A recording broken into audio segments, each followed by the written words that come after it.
Hi there. I recently purchased a DeWalt 618 plunge base and fixed base router.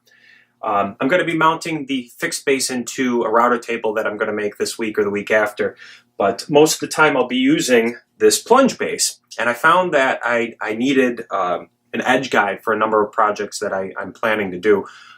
I don't own one, so I thought I'd make one. So we'll get started in just a moment.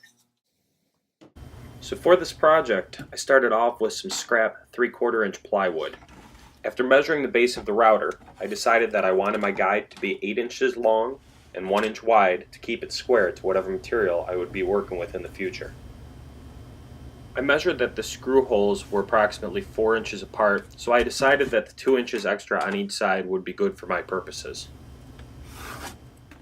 Moving to the table saw, I cut 3 pieces of plywood at the 1 inch measurement. I will be gluing 2 pieces on top of each other shortly, which is why I wanted 3 of them. Using my miter saw, I adjusted my stop to 8 inches and cut 3 pieces to length. As a side note, I plan on making a video in the near future on how I made the fence that you see in use here. I made quite a few picture frames and it makes cutting my miters consistent and easy. At this point in time, I started spreading glue on 2 pieces of plywood and clamping them together. I created one larger piece for the bottom part of my guide. Afterwards, I wiped off the excess glue as I tightened the clamps. Don't worry, I did use a third clamp for the center. After letting the glue sit and dry for a bit, I used some crown staples for additional strength.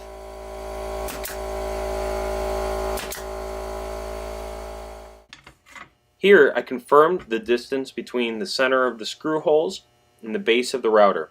Those holes will be used to keep the steel rods in place.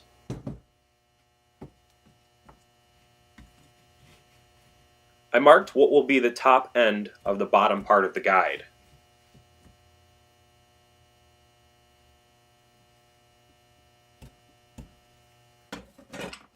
Then I clamped the top part to the bottom part as tight as I could. Using a punch, I marked right along the seam of the top and bottom pieces for where I plan to drill. I will be drilling holes along the seam because I want each half of the guide to have a notch cut out to hold the steel rod securely. The drill bit that I'm using is slightly smaller than the 3/8 inch steel rod that I will be using.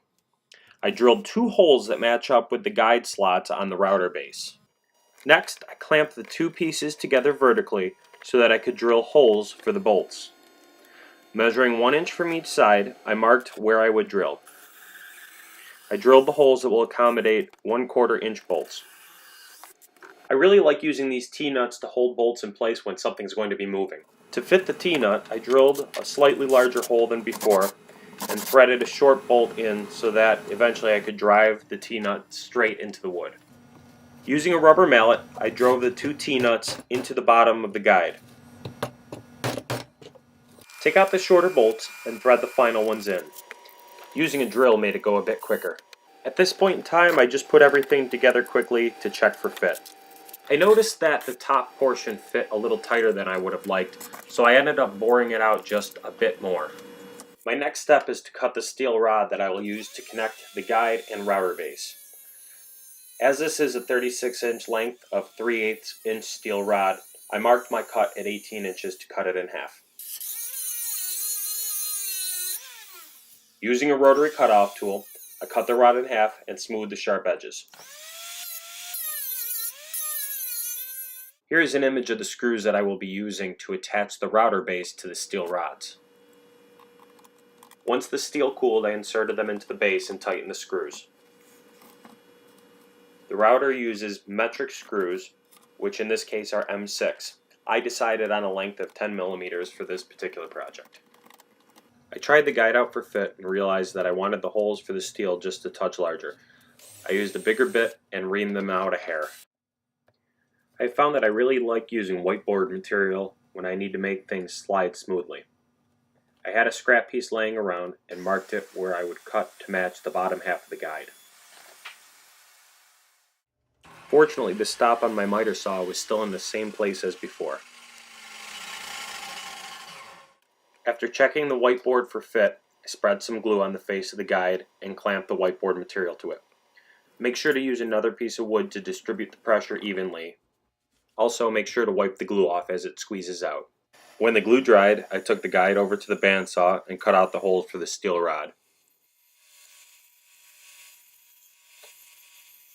I filed off a bit of excess and brought everything over to the belt sander.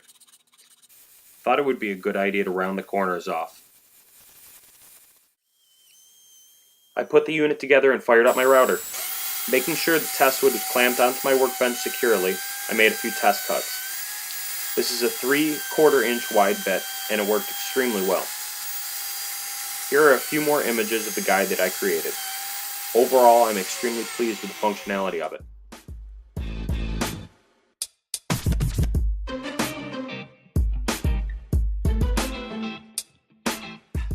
Please subscribe and stay tuned for more videos. Thanks for watching.